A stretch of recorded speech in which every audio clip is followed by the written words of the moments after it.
राज्यात एक मोठी बातमी समोर आली आहे। सायंकाळी 7 ते 7:30च्या सुमारास एक गट मोठ्या संख्येने नागपूरच्या शिवाजी चौकाच्या जवळ पोहोचला। त्यानंतर घोषणाबाजीला सुरुवात झाली आणि दोन गटांमध्ये मोठा राडा झाला।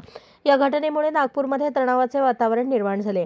दुपारी झालेल्या विश्व हिंदू परिषदेच्या आंदोलनासंदर्भात त्यांचा रोष होता। एका गटाने घोषणाबाजी करताच परिसरातील दुसऱ्या गटाने देखील घोषणाबाजी सुरू केली। घटनास्थळी प्रचंड तणावाचे वातावरण होते। रस्त्यावर पोलिसांनी गर्दी नियंत्रित करत त्या दिशेने जोरदार दगडफेक होत आहे। पोलीस तरुणांना थांबवण्याचा प्रयत्न करत आहेत। अश्रुधुराच्या नळकांड्या फोडल्या जात आहेत। अग्निशमन दलाची गाडी देखील घटनास्थळी पोहोचली आहे। समोरच्या दिशेने मोठ्या प्रमाणावर दगडफेक होत आहे। आक्रमक तरुणांनी वाहनांची जाळपोळ मोठ्या प्रमाणात केली आहे।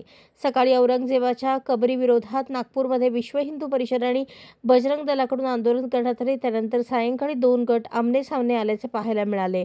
संतप्त जमावाने दगडफेक करत वाहनांची तोडफोड सुद्धा केली आहे। याच पार्श्वभूमीवर महाल परिसरात सध्या तणाव वाढल्यानंतर पोलिसांनी कडक बंदोबस्त तैनात केला आहे। अशाच नवनवीन अपडेटसाठी जनता राज्य न्यूज चॅनलला सबस्क्राइब करा, लाईक करा आणि शेअर करायला विसरू नका।